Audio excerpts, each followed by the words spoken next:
Technology is like this crazy train that just keeps on going, right? But what if I told you it's not just about the latest gadgets? It's actually diving headfirst into some pretty deep stuff like social anxiety. Yeah, it's pretty amazing when you think about it. I mean, using something as immersive as virtual reality to help people build confidence, it's not just about hiding behind an avatar anymore, you know? Totally. It's like taking those classic therapy methods and giving them a digital upgrade. It's fascinating how VR can create this kind of like safe bubble where you can practice dealing with social situations without freaking out about real world consequences. Have you ever thought about that? It's like exposure therapy, but way cooler, right? So we found this student project from Manipal Institute of Technology, and it's seriously mind-blowing. Oh, really? What's the story there? This student, he wrote this whole report, designing a framework for exposing new VR users to social fear. And let me tell you, it sounded like something straight out of a sci-fi movie at first. I bet. What did he do? Like create a whole virtual world for people to interact in or something? You're getting close. He actually built and tested these features in VR chat, the social VR platform, on a MetaQuest headset. Whoa, that's super cool. Taking it from an idea to actually making it, that's impressive. Tell me about it. It really makes you wonder why focus on social anxiety in VR, right? Well, picture this. Nearly 1 in 5 people are dealing with some form of social anxiety. That's a huge chunk of the population. Wow. Yeah, that's a lot of people. And I can see how VR would be a game changer. I mean, traditional therapy like CDT, while helpful, it's not like you can just snap your fingers and everyone has access. Exactly. It's not always easy to find, let alone afford. So this is where VR swoops in with its virtual cape. This student's project, it's rooted in those classic exposure therapy principles. Imagine a virtual world where you can practice like anything, from striking up a conversation to navigating awkward social situations. And the best part, no real-world consequences if things go south. It's like a reset button for social interactions. It's like having a safety net for your social life, right? Hmm. But this student, he didn't stop there. He took it a step further. He integrated like actual biosensors to track the participants' heart rate and skin temperature while they were interacting in VR. Now that's what I call dedication. Going the extra mile to get those real-time anxiety readings, that's next-level stuff. I know, right? It's not just about how people feel. It's about seeing the anxiety play out in their bodies, in the data. So he wasn't just relying on people saying, oh yeah, I felt anxious. He could literally see it happening. Exactly. And get this, he didn't just want to document this anxiety. He wanted to use what he learned to make the experience better. Yeah. So he chose VR chat because, well, lots of people already use it, right? Yeah.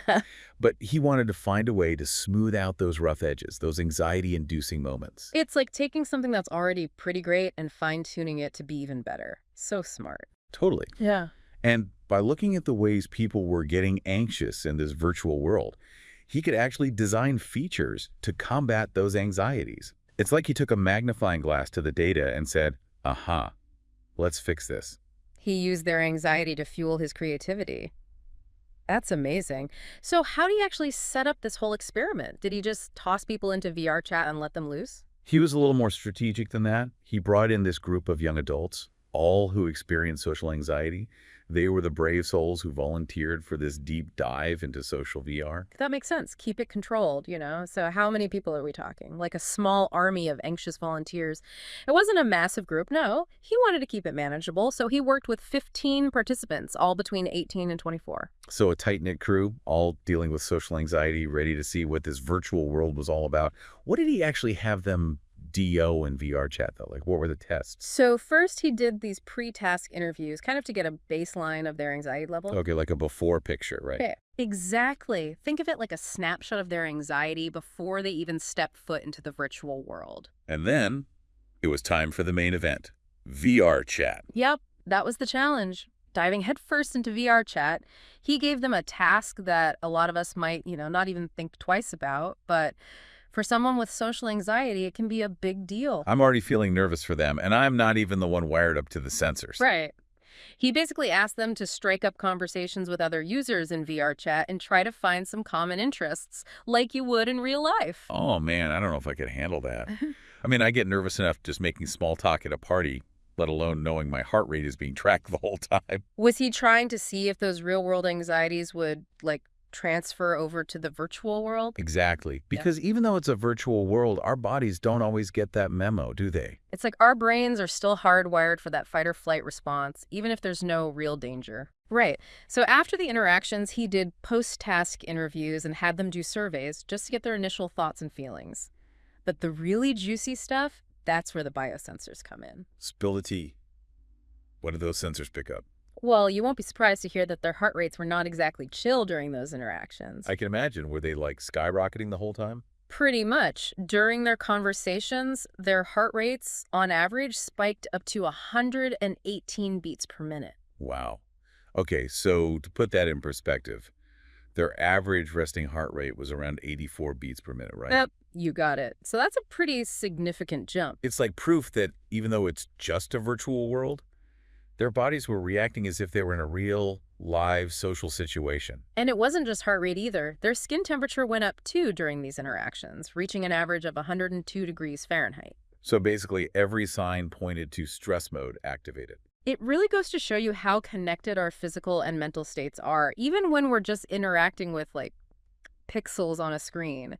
Our bodies still react in these primal ways. It's fascinating and kind of freaky at the same time, Yeah. you know. But here's what I love about this whole thing. This student didn't just stop at, look, everyone's stressed out in VR too.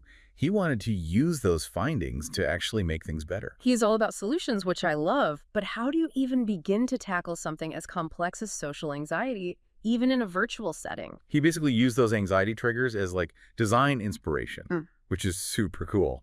So did he come up with any like virtual anxiety antidotes? What were these features he came up with? Okay, so he had three main ideas, each tackling a different side of social anxiety. First up, he thought, what if you could get a vibe check before you even start chatting with someone? So he came up with this rating system where, get this, users could rate each other based on their behavior. Hold on, like a virtual reputation system. So you'd know if someone was like a virtual party pooper before you even said hello. You got it. Like, picture this, you see an avatar, right? And above their head, boom, there's their average rating from other users. A high rating. That's your green light. It could be a game changer, especially for people who overthink those first interactions. That is seriously clever. It's like a virtual heads up, so you can kind of ease into those interactions, knowing if someone's generally considered cool to chat with.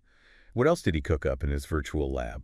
Next, he wanted to tackle the dreaded blank mind syndrome. You know, when you're in a social situation and your mind goes totally blank. Oh, tell me about it. It's like my brain takes a vacation at the worst possible moment. Right.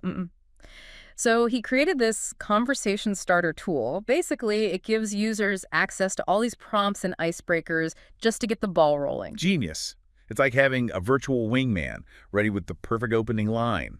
I could use that back in my awkward years. All right, so 2 features down. What was his final anxiety-busting creation? So for his final trick, he tapped into the power of shared interests. His idea was to create custom rooms in VR chat. But here's the twist. Each room would have a specific theme or hobby. Like, instead of being thrown into a random lobby, you could choose to enter a room for, say, people who love to cook, or maybe a space for movie buffs to geek out. It's like finding your people, but in the metaverse. Yeah. I love how he was thinking about how to foster a sense of belonging. You know, it's like that feeling of, oh, these people get me, which can be huge, especially for someone who's dealing with social anxiety. But, okay, here's the million-dollar question. Did these features actually work? Like, did they move the needle on anxiety? That's the best part. He brought back those same participants for round 2, but this time they had those anxiety easing features switched on, and just like before, those biosensors were tracking their every move, every heartbeat, every temperature fluctuation. Okay, drum roll, please. What did the data say? Were those heart rates still doing the jitterbug? The results were mind-blowing. Remember how during those initial interactions, their heart rates shot up to an average of 118 beats per minute? Yeah, like they were running a virtual marathon. Well, with the new features, those peaks plummeted to an average of 100 beats per minute. Wait, hold the phone. That's like a 15% reduction in peak heart rate. Those features were working. You better believe it. And it wasn't just heart rate either. Skin temperature, which had been steadily climbing during those first interactions, well, it chilled out too after those features were introduced. So it wasn't a fluke. The data is telling us these features weren't just some fancy bells and whistles. They were actually changing how people experience those social interactions, at least physically, even if it was just in the virtual world. And this has implications that reach way beyond social anxiety or even virtual reality, really. This study highlights how important it is to put humans at the center of design. We need to use tech to solve real-world problems, not create new ones. It's like that old saying, with great power comes great responsibility. We have all this incredible technology at our fingertips. It's up to us to use it for good. And this student's project is a shining example of what's possible when we do. He didn't just create a cool VR experience. He created a tool that could potentially help people feel more comfortable and confident in social situations, whether they're in the real world or the virtual one. It makes you wonder what else we could achieve if we approach technology with this same kind of empathy and ingenuity. Absolutely. This is just the tip of the iceberg. Imagine what the future holds if we keep pushing the boundaries and exploring the ways technology can help us live happier, healthier, more connected lives. It's exciting and a little bit mind-blowing when you really think about it. This is why we love doing these deep dives. We uncover these amazing stories of innovation and creativity, and it gives you this sense of hope. Like maybe, just maybe, the future is brighter than we think.